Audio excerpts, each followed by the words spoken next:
একটা নতুন অবজেক্ট আমাদের সোলার সিস্টেমে ঢুকে পড়েছে, তার নাম হচ্ছে 3i Atlas, 3i oblique Atlas. প্রতিটি কাগজে, প্রতিটি নিউজ মিডিয়াতে, বৈজ্ঞানিকদের মাথায় এইটা চলছে গত জুলাই মাস থেকে। এটা কি, এই ব্যাপারটা কি, রহস্যটা কি, এবং এটা নিয়ে এত ইন্টারেস্ট কেন সায়েন্টিফিক মহলে, একটু ডিসকাস করা যাক। প্রথম কথা, এই ধরনের একটা অবজেক্ট যেটাকে আমরা বলি আউমুয়ামুয়া, সেটা 2017 সালে একটা এসেছিল, লম্বাটে একটা পাথর। মনে করা হচ্ছিল কিছুদিন ধরে যে এটা বোধহয় কোনো অ্যালিয়েনদের স্পেসশিপ। তারপরে এলো বডিসফ, বোধহয় 2021 সালের দিকে। বডিসফও এইভাবে এলো, চলেও গেল। এরপরে এবার এসেছে জুলাই মাস থেকে দেখা যাচ্ছে আরেকটা অবজেক্ট 3i অবলিক অ্যাটলাস। এখন এই অবজেক্টগুলো কারা এবং কেমন করে বোঝা যাচ্ছে যে এরা সোলার সিস্টেমের অংশ নয়? মেন ব্যাপার হচ্ছে, সূর্য যখন তৈরি হয়েছিল, তাই সেরকম একটা ডিস্কের মধ্যে সবকটা প্ল্যানেট ছিল। সূর্যটা প্রথমে প্রচুর গ্যাস প্রথমে সূর্যটাকে তৈরি করলো, তারপরে আস্তে আস্তে প্ল্যানেটগুলো ফর্ম করলো। আর যারা যারা ফর্ম করতে পারলো না, অর্থাৎ যারা ছোট ছোট পাথরের টুকরো, তারা কি করলো, এখান থেকে অ্যাঙ্গুলার মোমেন্টাম নিয়ে গিয়ে বহু দূরে চলে গেল, যেগুলোকে আমরা বলি উড ক্লাউড। ঠিক আছে, ছোট ছোট 2-3 কিলোমিটার, 5 কিলোমিটার, 15 কিলোমিটার সাইজের পাথর, তাদের কাছে সমস্ত কৌণিক ভরবেগগুলো আছে, অর্থাৎ অ্যাঙ্গুলার মোমেন্টামটা নিয়ে চলে গেল, আর মাসটা অর্থাৎ ম্যাটারটা চলে এলো সেন্টারের কাছে। এইভাবে সূর্যটা ফর্ম করলো। ম্যাটার এক জায়গায়, তার অ্যাঙ্গুলার মোমেন্টামটা আরেক জায়গায়। তো এই অবজেক্টগুলো প্রচুর। একটা সোলার সিস্টেম কিংবা একটা তারা যখন তৈরি হয়, তার চারিদিকে যখন প্ল্যানেট ফর্ম করে, তার চারিদিকে এরকম ছোট ছোট প্ল্যানেট, প্রায় লক্ষ লক্ষ প্ল্যানেট, ছোট ছোট প্ল্যানেটেসিমাল তো ফর্ম করে। তো এইগুলো আমাদের সোলার সিস্টেমেও যদি ফর্ম করে থাকে, ন্যাচারালি অন্য সোলার সিস্টেমেও, অন্য তারা জগতেও সেগুলো ফর্ম করেছে। তো এখন এরা মাঝে মধ্যে ছিটকে বেরিয়ে যেতে পারে। কি করে বেরোয়? ধরা যাক আমাদের সোলার সিস্টেমে যেগুলো আছে সেগুলোর পাশ দিয়ে কোনো একটা তারা চলে গেল, যেমন আলফা সেন্টোরাই কিংবা আমাদের জুপিটার কিংবা স্যাটার্ন তার কাছাকাছি গেল। তাদের মধ্য থেকে অ্যাঙ্গুলার মোমেন্টাম কিন্তু ট্রান্সপোর্ট হতে পারে। মানে ওরা হঠাৎ একজন দুজন কী করলো, অ্যাঙ্গুলার মোমেন্টাম কমে গেল। কমে গেলে ওরা সূর্যের দিকে ধেয়ে আসবে, আবার নিজের কাছে অরবিটে ফিরে যাবে। এগুলো প্রায় হাইলি উপবৃত্তাকার অরবিটে ওরা যাতায়াত করবে। এবং এইভাবে যখন চলে আসে, যেমন হ্যালিস কমেট চলে আসে, প্রায় 80 বছর লাগে আবার ফেরত যেতে ওই জায়গাটাতে। তো এগুলোকে আমরা বলি লং টার্ম, মানে পিরিয়ড কমেটস, যাদের প্রচুর লম্বা লম্বা টাইম স্কেলে ফিরে আসে।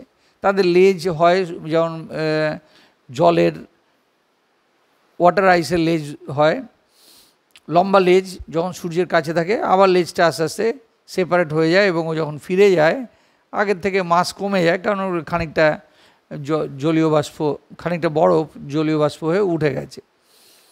তো এবার এরা অধিকাংশই থাকে একটা প্লেনের মধ্যে, যাকে আমরা কেপলারিয়ান অরবিট বলি। কেপলার্স ল অনুসারে ওরা এক প্লেনের উপর যাতায়াত করে, ঘোরে। কিন্তু যখন দেখি কোনো একটা অবজেক্ট সম্পূর্ণ অন্য একটা প্লেন থেকে এসে অন্য একটা জায়গায় চলে যাচ্ছে, এদিক থেকে এসে এদিক জায়গায় চলে যাচ্ছে, মানে এদের সঙ্গে তখনই স্পষ্ট বোঝা যায় যে এই সোলার সিস্টেমের সঙ্গে অন্তত ওই অবজেক্টগুলোর কোনো সম্পর্ক নেই। অথচ ওদের সাইজ ওই রকমই, 2-3 কিলোমিটার, গা থেকে সেই রকম লেজ বেরোচ্ছে যখন কাছাকাছি আসছে। হ্যাঁ, তাদের কম্পোজিশন দেখা যাচ্ছে আলাদা। কেউ হয়তো মিথেন প্রচুর বার করছে, কেউ হয়তো কার্বন মনোক্সাইড প্রচুর বার করছে। এই পার্টিকুলার 3i অবলিক অ্যাটলাস একটা আরও বেশি বিস্ময়কর। প্রথম কথা, এটা সোলার সিস্টেমে সবাই যখন এরম করে ঘুরছে, ও তখন সম্পূর্ণ উল্টো দিক থেকে আসছে। তার অরবিটাল যে অ্যাঙ্গুলার মোমেন্টাম সম্পূর্ণ অন্য ডিরেকশান থেকে আসছে। সেখান থেকে বোঝা যাচ্ছে যে সে অন্য কোনো জায়গা থেকে এসে ভবঘুরের মতো আমাদের সিস্টেমে ঢুকে পড়েছে, এবং আবার নিজের রাস্তা দিয়েই চলে যাচ্ছে। কত জোরে যাচ্ছে? প্রায় 5 থেকে 6 লক্ষ কিলোমিটার পার ঘন্টাতে যাচ্ছে। আচ্ছা, এই যে চলে যাচ্ছে ভালো কথা, কিন্তু যখন জুপিটারের কাছাকাছি ছিল, প্রায় 6 অ্যাস্ট্রোনমিক্যাল ইউনিট দূরে, অর্থাৎ পৃথিবী থেকে সূর্য যতখানি দূরে তার থেকেও 6 গুণ দূরে ছিল, তখনই দেখা যাচ্ছে এর গা থেকে একরকমের মানে লেজ তৈরি হতে শুরু করেছে। সাধারণত এইরকম লেজগুলো সূর্যের আশেপাশে না আসা অবধি এই ধরনের লেজ তৈরি হয় না। এই 2 অ্যাস্ট্রোনমিক্যাল ইউনিটের মধ্যে যদি আসে লেজটা তৈরি হয়। এই লেজটা এত তাড়াতাড়ি তৈরি হচ্ছে লোকেরা অলরেডি সন্দেহ করেছিল জুলাই মাসে, এবং সে লেজ যে সে কথা বড়ো সাইজ না, তা বিশাল একটা কোমা তৈরি হয়েছে, একটা অ্যাটমসফিয়ার তৈরি হয়েছে প্রায় 4 লক্ষ কিলোমিটার বড় সাইজের, প্রায় এখান থেকে চাঁদ যত দূর বড় অত বড় সাইজের একটা অ্যাটমসফিয়ার তৈরি হয়েছে ওই ছোট্ট একটা 3 কিলোমিটারের একটা ছোট পাথরের চারিদিকে হলো। রিসেন্টলি দিন 15 আগে লোকেরা 4টে আলাদা আলাদা satellite, James Webb telescope, Hubble telescope, sphere x, very large array, এই সমস্ত যখন তৈরি করতে দেখতে শুরু করলো যে এই গ্যাসটা কী দিয়ে তৈরি, তখনই চোখটা আসলে কপালে উঠল। কেন দেখা যাচ্ছে এটা জলীয় বাষ্পই না, জলের বাষ্প না, এটা কার্বন ডাই অক্সাইডের বাষ্প, এবং কার্বন ডাই অক্সাইডের পরিমাণ জলের বাষ্পের তুলনায় 8 গুণ বেশি। এবং কার্বন ডাইঅক্সাইড যেহেতু খুব তাড়াতাড়ি বাষ্প হয়ে যায়, সেহেতু ন্যাচারালি সূর্যের অত আলো পড়ার দরকার পড়েনি, ও সূর্য থেকে যখন দূরে আছে অটোমেটিক্যালি ও বাষ্প হতে শুরু করে দিয়েছে, লেজ বানাতে শুরু করে দিয়েছে। তাহলে এই অবজেক্টটার মানে স্পেশালিটি বোঝা গেল, যেটা আমাদের সোলার সিস্টেমে তো নেই, নয় বটে, এমনকি ও যেভাবে ফর্ম করেছিল সেই সময়তেই ওর জন্ম রহস্যটাই আলাদা। এমন একটা অ্যাটমসফিয়ারে তৈরি হয়েছিল যেখানে কার্বন ডাইঅক্সাইডের পরিমাণ প্রচুর, এবং এমনও হতে পারে যে সেখানে জল আছে কিন্তু জলীয় বাষ্পের কাছাকাছি সূর্যের আলো পৌঁছতে পারছে না, তার আগেই কার্বন ডাইঅক্সাইডে গিয়ে যে আইস আছে, ড্রাই আইস যেটাকে বলি, সলিড কার্বন ডাইঅক্সাইড, সেইটা বাষ্প হয়ে যাচ্ছে। আচ্ছা, সবচেয়ে মানে ইন্টারেস্টিং এবং মজার বিষয় হচ্ছে যে এইটাকে নিয়ে অনেক হার্ভার্ড ইউনিভার্সিটির একজন বিখ্যাত প্রফেসর লোয়েব, উনি বললেন এর ডেফিনেটলি অন্য কোনো অ্যালিয়েন দিয়ে তৈরি। কেন?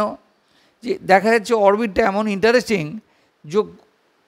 যে মঙ্গল গ্রহের খুব কাছ দিয়ে যাবে, আবার জুপিটারেও খুব কাছ দিয়ে যাবে, আবার পৃথিবীর অত কাছ দিয়ে না, 27 কোটি কিলোমিটারের মধ্য দিয়ে যাবে, আর এই মঙ্গল গ্রহের বোধহয় এরকম 3-4 কোটি কিলোমিটার মধ্য দিয়ে যাবে। তো এই দেখে ওদের মনে হয়েছে যে ডেফিনেটলি ওরা আমাদের সঙ্গে ইন্টারাক্ট করতে চাইছে বলে খুব কেয়ারফুলি অরবিটটাকে সিলেক্ট করেছে যাতে করে বিভিন্ন প্ল্যানেটের মধ্য দিয়ে যেতে পারে। এটা আমরা বিশ্বাস করি না। তার মেন কারণ হচ্ছে যে আমরা তো পৃথিবীতে প্রাণ গিজগিজ করছে, তা সত্ত্বেও ওরা মঙ্গলের পাশ দিয়ে যাওয়ার চেষ্টা করছে কেন, কিংবা জুপিটারের পাশ দিয়ে যাওয়ার চেষ্টা করছে কেন? তার এত উন্নত যদি সভ্যতা হয় তাহলে ওদের বুঝে নেওয়া উচিত ছিল যে পৃথিবীতেই প্রাণটা আছে।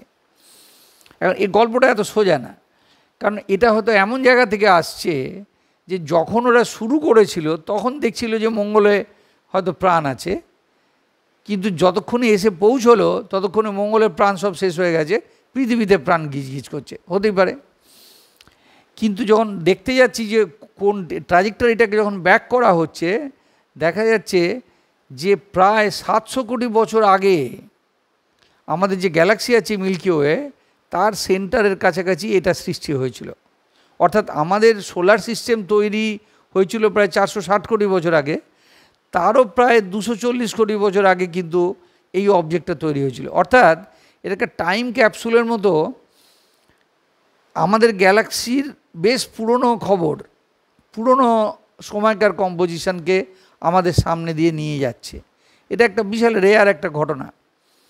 তবে অনেকে আরেকটা প্রশ্ন করতে শুরু করছে যে এই হঠাৎ এত ঘন ঘন দেখছি কেন, যে 2017-তে, তারপর 2021-এ, তারপরে আবার এই ইয়েতে কী বলে 2020-21-এ বরিসভ, আবার তারপরে 2025-এ, এর মানেটা কি? মানেটা সম্ভবত যে আমাদের টেলিস্কোপগুলো আরও উন্নত হয়েছে। আগে টেলিস্কোপ এত টাইম ছিল না যে আমরা অন্যান্য জিনিসগুলো দেখি, এখন উন্নত টেলিস্কোপ বলে এদেরকে আরও বেশি করে দেখতে পাবো। এবং আমাদেরও যেভাবে উড ক্লাউড ছিটকে চলে আসে এবং কমেট তৈরি করে, এগুলো সেরকম সেই স্টেলার সিস্টেমের যে উড ক্লাউড, সেগুলো সেরকম থেকে উড ক্লাউডের মতোই যে প্ল্যানেটেসিমালের যে মেঘটা, সেখান থেকেই ছিটকে পড়েছে। কিন্তু অ্যাঙ্গুলার মোমেন্টামটা তো বেশি, যে সেই সিস্টেম থেকে বেরিয়ে পড়ে তারা ভবঘুরের মতো ঘুরে বেড়াচ্ছে। আমরা এগুলো বহুকাল আগে ক্যালকুলেশন করেছিলাম যে % উড ক্লাউডের 1% এরকম পার্টিকেল ছিটকে যেতে পারে। দেখা যাচ্ছে যে অন্তত 2% পার্টিকেল বেরিয়ে যেতে পারে গিয়ে ভবঘুরের মতো সারা জায়গায় ঘুরে বেড়াচ্ছে, এরকম জিনিস প্রচুর আছে। এবং আমরা আশা করব যে এই ধরনের অবজেক্ট আরও প্রচুর আসবে এবং খুব ইন্টারেস্টিং জিনিসপত্র দিয়ে আমরা এগুলোকে আমরা স্টাডি করতে পারবো।